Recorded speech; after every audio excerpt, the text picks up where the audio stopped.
Bonjour et bienvenue dans l'univers de Secrets d'artistes, là où chaque coup de pinceau raconte une histoire et chaque couleur dévoile un secret. Je suis Céline Roger, votre guide dans cette aventure créative où vous apprendrez à libérer, perfectionner et célébrer l'artiste qui sommeille en vous. Rejoignez-moi et des artistes du monde entier pour transformer ensemble l'inspiration en œuvre d'art.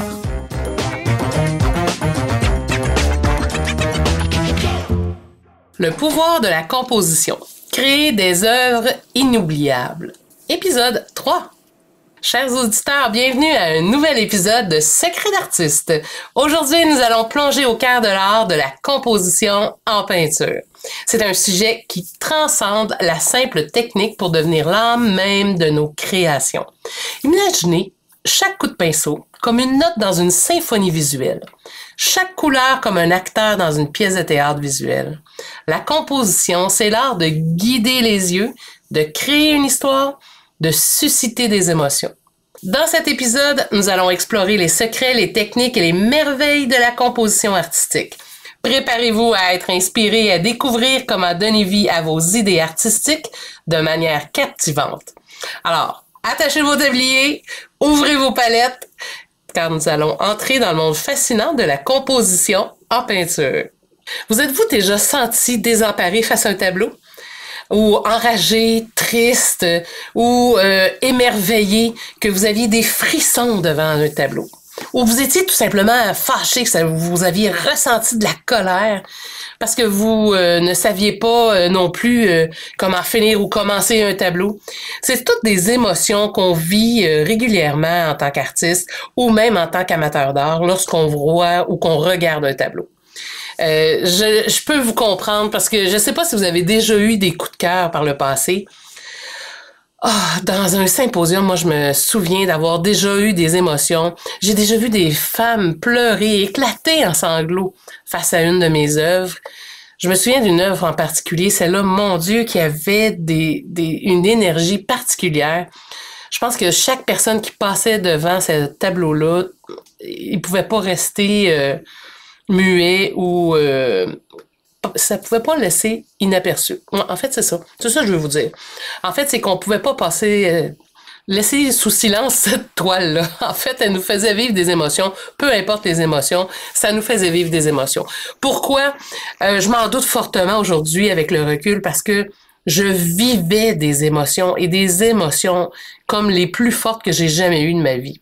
J'avais des émotions qui partaient du bout de mes orteils jusqu'au haut de ma tête.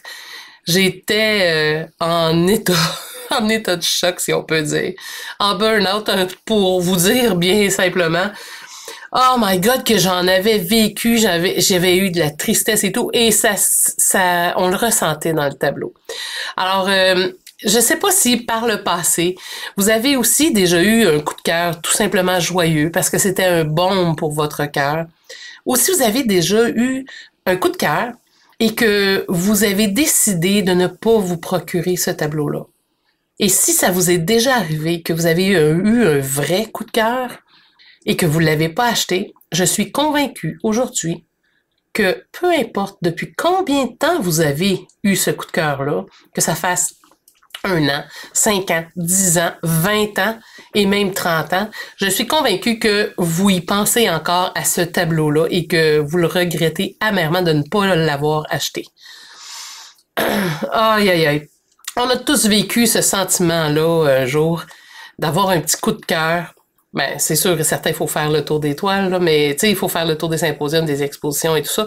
Mais si vous avez eu un vrai coup de cœur, je suis sûre et certaine qu'on a tous eu ce type d'émotion-là à un moment donné.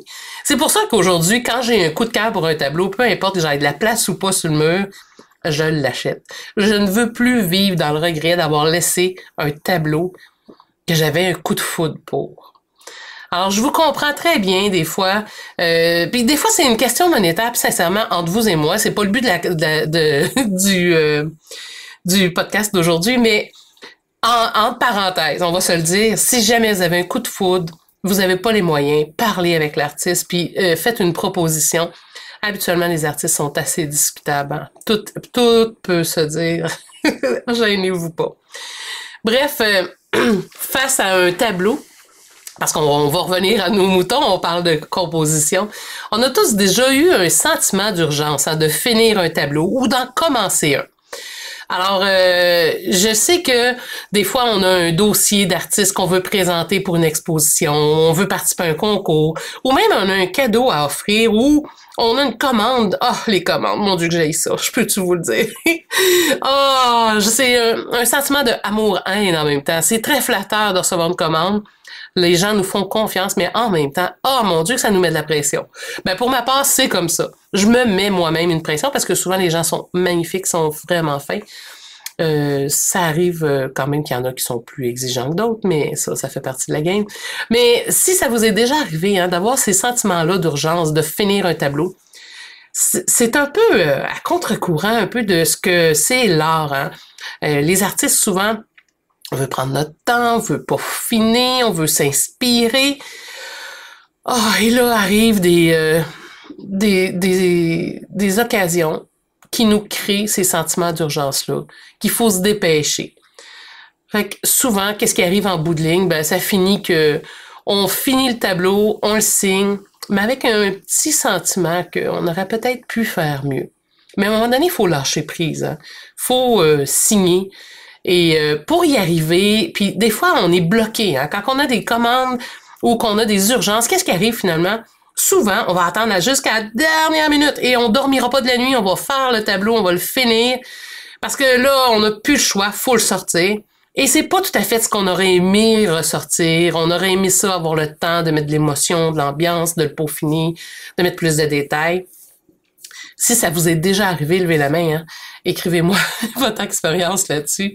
Je suis convaincue que tous les artistes qui prennent des commandes de temps en temps ou qui veulent postuler des fois pour des symposiums, des expositions, ça vous est déjà arrivé. Vous savez de quoi je vous parle là, actuellement. Alors, on finit toujours finalement par trouver ce qui est important, puis on coupe, hein. On coupe dans le superflu. Quand on finit par aboutir, tu sais, 24 heures, mettons qu'on se situe un peu dans le temps, on se dit, il me reste 24 heures, faut que je remette mon tableau. On coupe dans le superflu.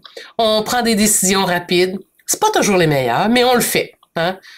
Et puis finalement, qu'est-ce qu'on fait? Ben, on laisse faire la vaisselle, on la laisse traîner, on laisse faire un rendez-vous qu'on avait. Hein? Fait qu'on met le focus vraiment juste sur notre art. Alors, on essaye de filtrer les appels, on essaye d'être concentré sur ce qu'on a à faire.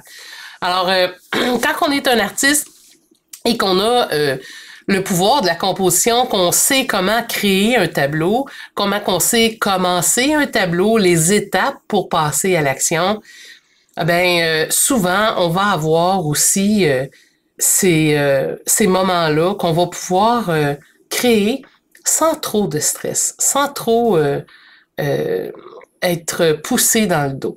Et moi, je me souviens, je donnais des cours de peinture. Puis souvent, quand je faisais des tableaux, quand j'ai commencé à mes débuts, là, les premières années, je me souviens, les tableaux que je faisais, c'était des inspirations. Tu sais, je me mettais pas trop de stress. J'avais des belles photos que je prenais, puis je reproduisais les photos. Et puis à un moment donné, j'ai décidé de faire ça professionnellement. Et là, je voulais faire mieux. Je voulais faire plus. Je voulais mettre plus d'ambiance, je voulais mettre plus d'émotion, je voulais diriger le regard, puis je voulais faire partie des grands. Puis, mais je savais pas trop comment. Fait que je faisais de mon mieux, puis les gens regardaient ce que je faisais, ils me disaient qu'ils aimaient ce que je faisais, il y avait quelque chose qui venait les chercher, ils aimaient les sujets. Mais dans les symposiums, les expositions, je le voyais, hein, c'était comme une personne sur deux qui passait. Mais il y avait des tableaux, des années il y avait des tableaux il y avait des gros wow. Il y avait des petites vedettes dans mes tableaux aussi. Puis des fois, j'étais déçue parce que je me disais, il y a juste ce tableau-là que ça attire le monde. Ou il y en avait 3, 4 d'un bord, puis les autres personnes les regardaient. C'était décevant. Et je me souviens, parmi les dernières expositions que j'ai faites, les gens arrêtaient dans mon kiosque. Ils arrêtaient et ils regardaient tout. Le sentiment d'accomplissement. Puis aujourd'hui, c'est ça que je veux vous raconter un petit peu mon historique par rapport à la composition, vous faire réaliser un peu le pouvoir de la composition, puis à quel point ça peut être important. Parce que à un moment donné, moi, ça m'est arrivé par accident, ça, c'est ce besoin de la composition. On me parlait de composition, on me donnait des petits trucs quand je prenais des cours de peinture. Puis ça faisait mon affaire, j'étais contente, je m'améliorais. Jusqu'à un moment donné, moi, j'ai décidé, j'ai fait un changement de cap. J'ai changé de carrière. Au lieu d'être en finance, j'ai décidé de m'enligner sur les arts. Tout le processus, je pourrais vous le raconter une autre fois, mais il reste que je me souviens de la première élève que j'ai eue. Première élève que j'ai chez moi. J'avais annoncé des cours de peinture pour débutants. Je m'étais dit, j'annonce pas d'intermédiaire ni d'avancé. Je suis quand même moi-même, je me considérais encore un peu débutante. Tu sais, je m'en venais pas payer. Je savais plus de choses que ben du monde. Puis j'en savais plus que tous ceux qui ont jamais peint. Fait que je me disais, ben je suis correct. Je vais pouvoir leur montrer comment commencer à peindre. Tu sais, quand même que je sais pas tout, c'est pas grave. J'avais des professeurs qui m'avaient même appelé pour me dire, t'as pas peur de pas tout savoir. Dans ma vie, moi, je sais que je sais pas tout. Fait que ça m'a pas dérangé. Ça m'a levé un petit flag. Je suis restée un peu attentive à ça. Mais pas plus que ça. J'ai décidé d'annoncer cours de débutant. J'ai été très honnête. Quand la dame m'a appelé, je lui ai dit, je veux partir de mon école de peinture, puis je donne des cours uniquement pour débutants. Elle dit, moi, je suis un petit peu intermédiaire, mais je peins tellement pas. Elle dit, je me considère comme débutant. Je lui ai dit, ben parfait. On s'est donné rendez-vous. Elle est venue chez moi. Ça allait super bien. Déjà, le premier cours, j'y apprenais plein de choses. Là, j'étais heureuse. Ça me confirmait que j'avais ma place là-dedans, puis que effectivement, j'en savais pas mal. Puis là, à un moment donné, vers la fin du cours, on parle de son prochain tableau. Juste avant de partir, je me souviens. Fin du premier cours. On parle du prochain tableau qu'elle veut faire. Et là, elle me sort quelque chose d'un petit peu plus complexe. Et là, elle se met à me parler de composition, mais avec des termes que j'avais jamais entendus. Et là, elle se met à me dire des choses que je savais pas. J'écoutais comme il faut, hein, je peux-tu vous dire? Pour finalement, je lui ai dit, tu sais, que je connaissais pas cette technique-là encore, mais que ça allait venir, que la semaine prochaine, j'y reviendrai. Hey, je peux-tu vous dire que j'ai été pendant une semaine de temps, que j'ai pataugé, que j'ai cherché comme une folle? Ça me prenait un coaching, ça me prenait un mentor en composition, ça pressait. J'ai cherché. Et heureusement, dans ma région où je venais de déménager à Sherbrooke, j'ai trouvé un enseignant qui m'enseignait la composition. Et que j'étais heureuse.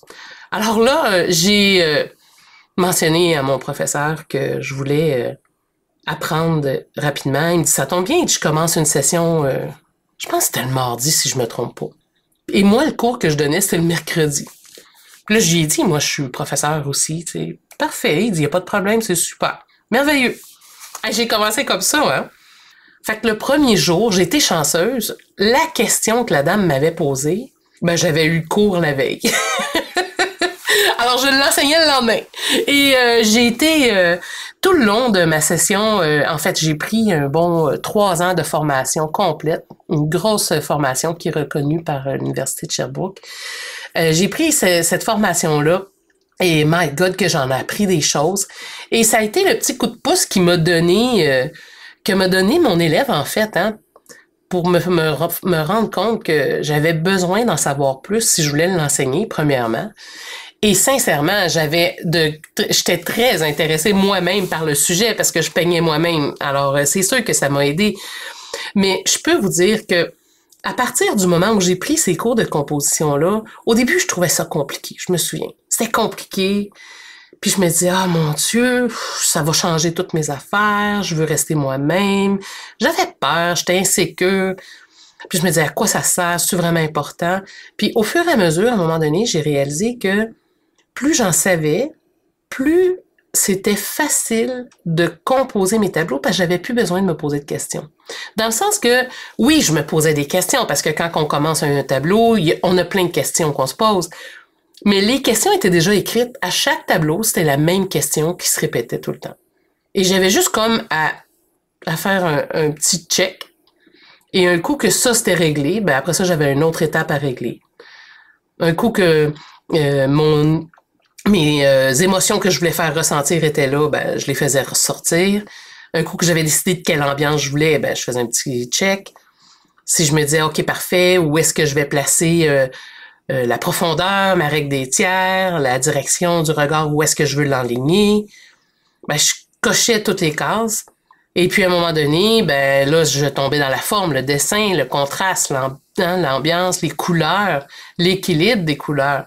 Alors, un coup que tout ça a été vérifié, fait sur chaque tableau, ben j'avais d'autres règles évidemment à vérifier, mais il reste que quand tout ça était réglé, déjà j'avais plus que la moitié de mon tableau qui était dessiné, qui était peint, qui était fait.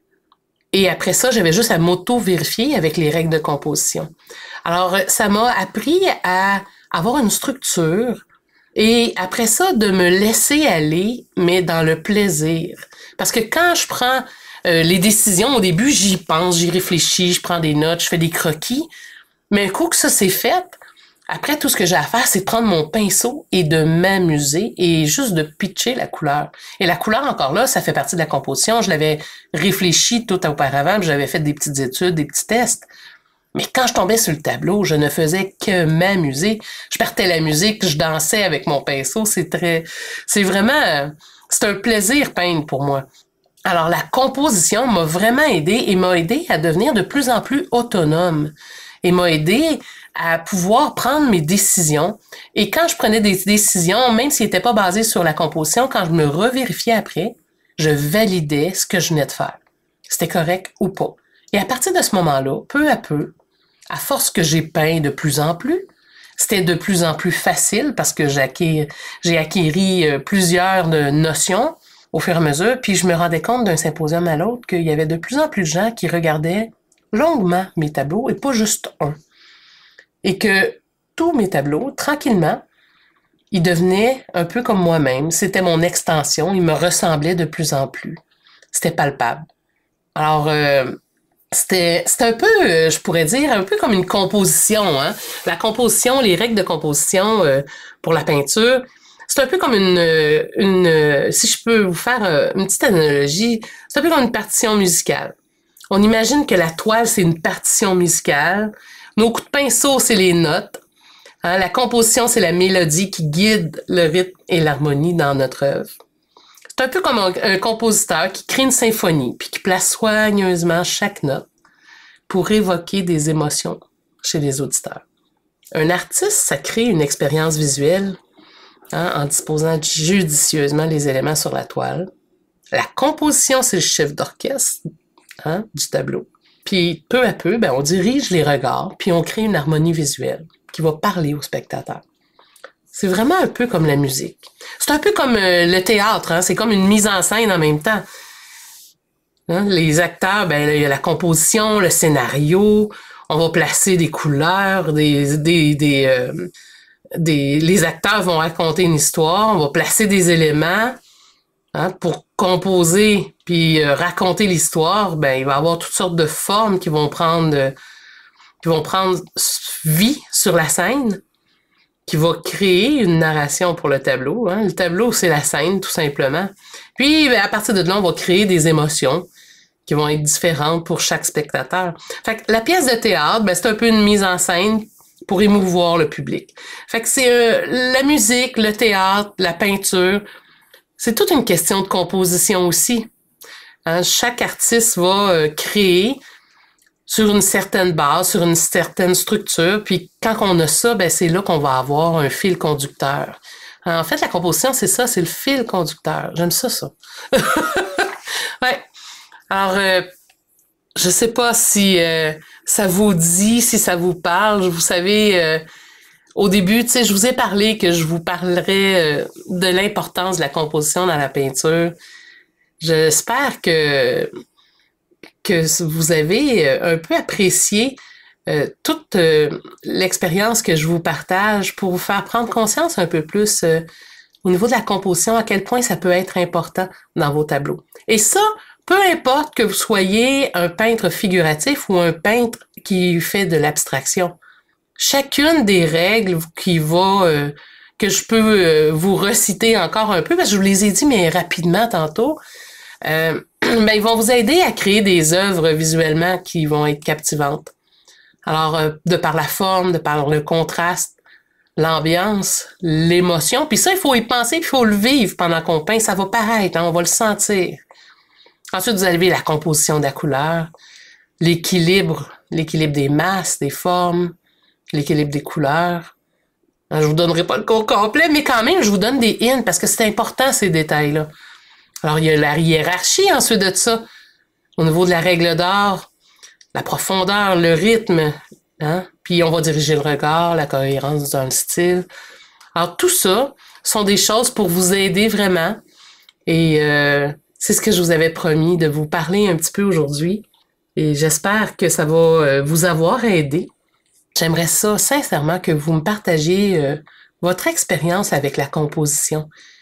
Jusqu'à maintenant, est-ce que vous avez déjà fait abstraction de la composition? Est-ce que vous vous en foutez carrément?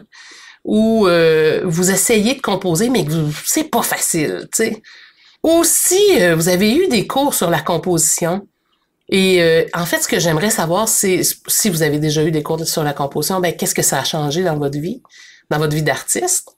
Et si vous en avez jamais eu, j'aimerais ça, je suis curieuse, j'aimerais savoir pourquoi. Pourquoi vous n'avez pas de formation en composition? Puis il n'y a pas de mauvaise réponse, je suis juste curieuse. C'est-tu juste parce que ça ne donne pas, ou vous saviez même pas que ça existait, ou il n'y en a pas dans votre coin? Moi, je sais que sur mon site web, vous pouvez l'avoir. Peu importe le coin où vous êtes sur la planète, vous avez accès à cette formation-là. J'ai le niveau 1 actuellement, il va y avoir un niveau 2 incessamment.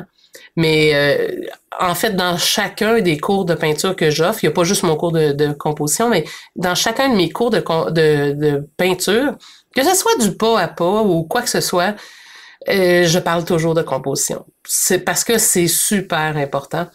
Et pour moi, la composition, la couleur, ce sont des notions qu'on ne peut pas passer à côté si on décide de peindre. Et encore plus si on veut peindre et que pour nous, c'est important et qu'on est passionné le moindrement. Alors, je vous invite à m'écrire à célinerogertv.com.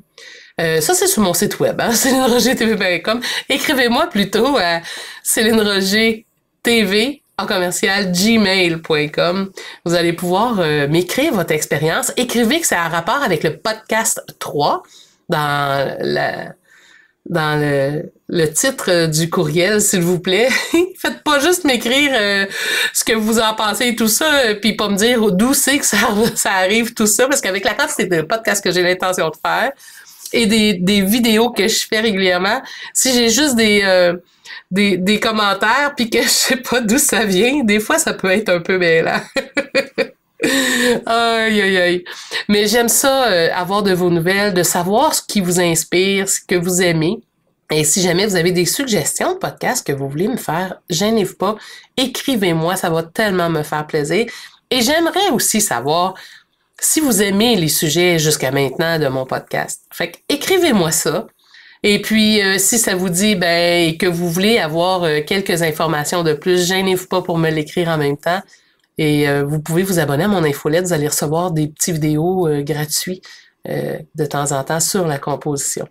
Alors, je vous invite fortement à vous inscrire à mon infolette. Et si jamais, par hasard, vous voulez le cours de composition et que vous vous dites « Hey, enfin, je viens de trouver un prof de composition », vous pouvez juste utiliser le code promo podcast et vous allez avoir 25% de rabais sur ma formation. Les prix qui sont en ligne, ce sont des prix que la taxe est incluse dedans.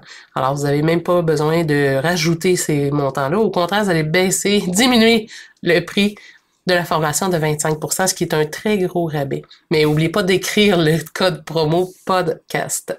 Alors, là-dessus, tout le monde, je vous souhaite une belle semaine. Prenez le temps de composer. Hein? Vous avez quelques items auxquels il faut réfléchir avant de commencer vos tableaux. Et puis, on se reparle très bientôt. Bye bye tout le monde. Merci d'avoir été là. À la prochaine.